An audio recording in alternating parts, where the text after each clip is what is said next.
ભારતનો વારસો એમની વાત કરીએ તો આ પાઠની અંદર ટોપિક પ્રમાણે જોઈએ તો વૈવિધ્યસભર વારસો, ભારતીય સંસ્કૃતિનો વારસો, ત્યારબાદ પ્રાકૃતિક વારસો, ભારતનો સાંસ્કૃતિક વારસો તથા ગુજરાતનો સાંસ્કૃતિક વારસો, ગુજરાતના મેળાઓ, ભારત ભૂમિ અને તેના લોકો એટલે કે જે લોકો કાળક્રમે ભારતમાં આવેલા હતા એમની માહિતી તથા વારસાનું જતન અને સંરક્ષણ.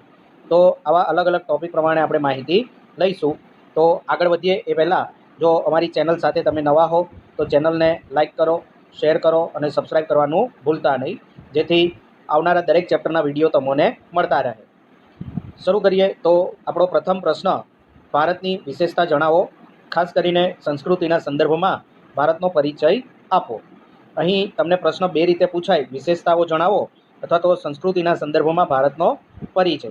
તો સર્વપ્રથમ તો જે ભારત દેશ છે આપણો, એની વિવિધતામાં એકતા, એનાથી તમે પરિચિત છો જ. તો અહીં ઇતિહાસથી શરૂઆત કરીએ તો પ્રાચીન ગ્રંથ એવો વિષ્ણુ પુરાણ, એની અંદર ભારત માટે ભારત વર્ષ નામનો ઉલ્લેખ કરવામાં આવેલો છે. ભારતમાં દરેક શુભ કાર્યની શરૂઆતમાં જે લેવાતા સંકલ્પો છે એમાં ભારત વર્ષ, ભરતખંડ, જંબુદ્વીપ કે આર્યાવર્ત એવા શબ્દોનો ઉપયોગ થાય છે. ખાસ કરીને લગ્ન પ્રસંગે જે શુભ સંકલ્પો લેવાતા હોય છે એમાં જંબુદ્વીપ શબ્દનો ઉલ્લેખ વધારે જોવા મળતો હોય છે. ભારતની ઉત્તરે હિમાલય, પૂર્વ, પશ્ચિમ અને દક્ષિણે સમુદ્ર જેવી કુદરતી સીમાઓ છે.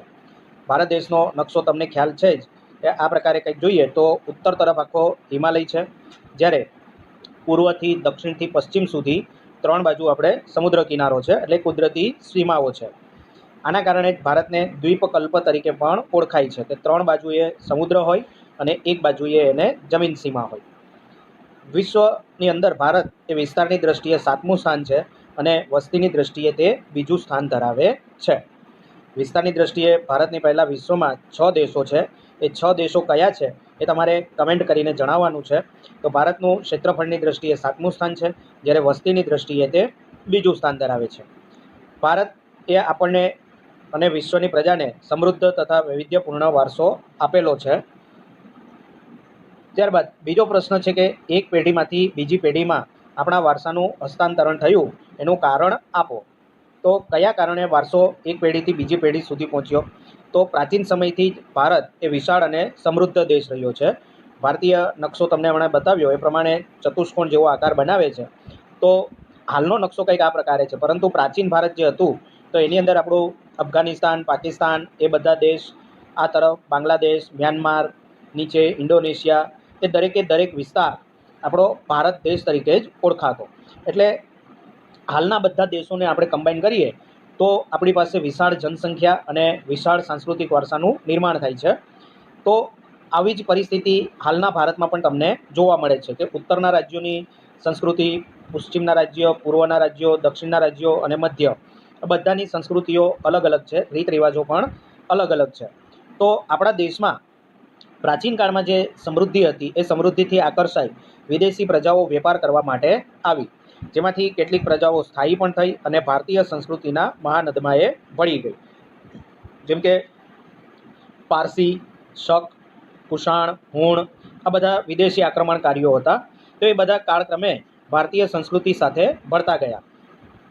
આમને કારણે સંસ્કૃતિઓ વચ્ચે આદાન પ્રદાનની પ્રક્રિયા શરૂ થઈ અને આ આદાન પ્રદાનની પ્રક્રિયા દ્વારા જ દેશની અંદર અનેક પરિવર્તનો પણ જોવા મળ્યા. રીત રિવાજોમાં પરિવર્તન જોવા મળ્યા. ત્યારબાદ જે મહેલોના બાંધકામ એટલે કે જે ઇન્ફ્રાસ્ટ્રક્ચર ક્ષેત્રે પણ ઘણા ખરા સુધારાઓ એમની અંદર જોવા મળ્યા હતા. ત્યારબાદ એક પેઢીમાંથી બીજી પેઢીમાં વારસાનું હસ્તાંતરણ થયું અને તેનો સાતત્યપૂર્ણ વિકાસ થયો. એટલે કે પ્રથમ પેઢી આવી વિદેશી આક્રમણકારીઓ, દાખલા તરીકે ઉદાહરણ લઈએ મુગલ સામ્રાજ્ય, તો બાબરથી જે આક્રમણો શરૂ થયા, બાબર પછી હુમાયુ, ત્યારબાદ અકબર, અને અકબર પછીથી દરેક રાજાઓએ ભારતીય પ્રજાને પોતાની પ્રજા માની અને એના ઉપર શાસન કરવાની શરૂઆત કરી. તો જે બાબરના સમયનો વારસો હતો એ પેઢી દર પેઢી આગળ વધતો રહ્યો અને 1857ના વિપ્લવમાં છેલ્લા બાદશાહ બહાદુર શાહ જફર સુધી એ મુગલ સત્તા શરૂ રહી. એટલે એનો વારસાનું આપણે એવું કહી શકીએ કે 300 વર્ષના વિશાળ સમયગાળામાં હસ્તાંતરણ થયું હતું.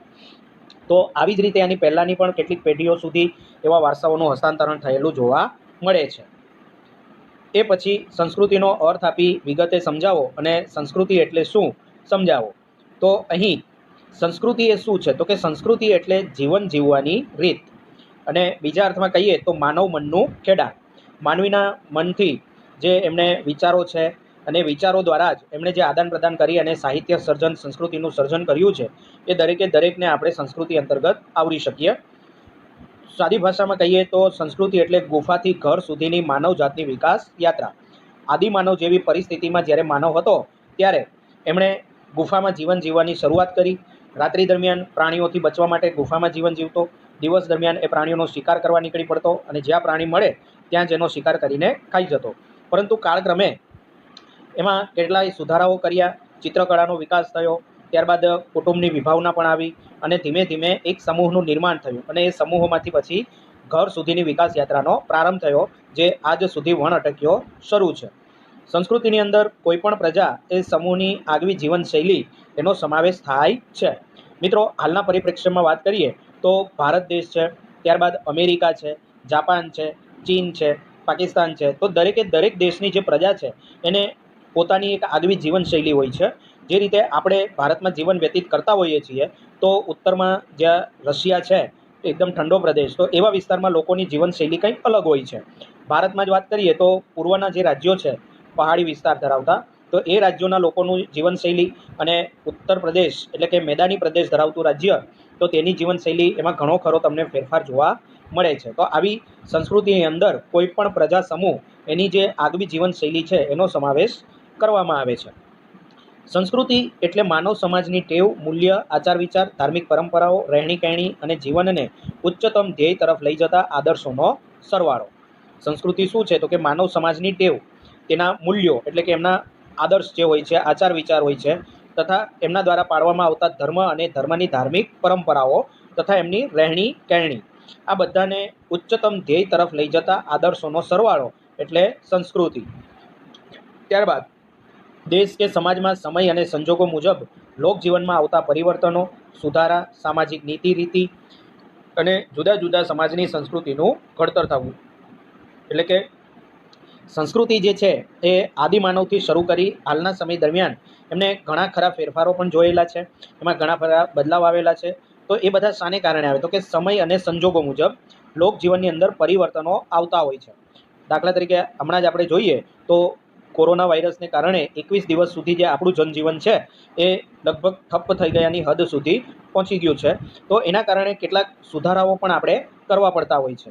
તો આવા જે સુધારાઓ છે, નીતિ રીતિ ઘડાય છે, એના કારણે જે તે સમાજની સંસ્કૃતિનું ઘડતર થતું હોય છે.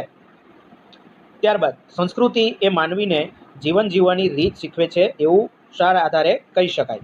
તો વ્યક્તિનો આહાર, પોશાક, રહેઠાણ, કૌટુંબિક જીવન અને તેની જે અભિવ્યક્તિની રીતો છે તથા મનોરંજન મેળવવાની રીત, બોલવા ચાલવાની ઢબ, અર્થોપાર્જનની રીત એ સંસ્કૃતિ નક્કી કરે છે. સિમ્પલ આપણે ઉદાહરણ લઈએ કે જો તમે ઠંડા પ્રદેશમાં રહેતા હો તો તમારો જે આહાર, પોશાક અને રહેઠાણ છે એમની અંદર ઘણો ફેરફાર જોવા મળશે. મેદાની પ્રદેશમાં રહેતા હોય કે ગરમ પ્રદેશમાં રહેતા હોય તો ઠંડા અને ગરમ પ્રદેશના લોકોના આહાર, પોશાક અને રહેઠાણમાં તમને વૈવિધ્યતા જોવા મળે. આ ઉપરાંત એમની જે મનોરંજન મેળવવાની રીત છે, જો મેદાની પ્રદેશમાં રહેતા હોય તો મનોરંજન મેળવવા માટેના ઘણા ખરા સાધનો ઉપલબ્ધ હોઈ શકે છે, પરંતુ અવાવરૂ પ્રદેશ કે જ્યાં મનોરંજનના સાધનો ઉપલબ્ધ નથી કરાવી શકાતા, તો ત્યાં લોકો પોતાની રીતે જ એ સાધનો તૈયાર કરી લેતા હોય છે. એ ઉપરાંત બોલવા ચાલવાની ઢબ, અર્થોપાર્જનની રીત એટલે કે અહીં પૈસા કમાવાની જે રીત છે, કયા પ્રકારનો વેપાર રોજગાર કરશે, એ દરેક વસ્તુ સંસ્કૃતિ દ્વારા જ નક્કી થતી હોય છે. અહીં સંસ્કૃતિ એ માનવીને જીવન જીવવાની રીત શીખવે છે એવું આપણે આહાર, પોશાક, રહેઠાણ, કૌટુંબિક જીવન, અભિવ્યક્તિની રીત, મનોરંજન મેળવવાની રીત અને બોલવા ચાલવાની ઢબ તથા અર્થોપાર્જનની રીતના આધારે કહી શકીએ. આ બધા પાસાઓ મળીને શેનું નિર્માણ કરે છે? સંસ્કૃતિનું. એટલે સંસ્કૃતિ સીધી કે આડકતરી રીતે જીવન જીવવાની રીત જ શીખવે છે એવું પણ આપણે કહી શકીએ છીએ.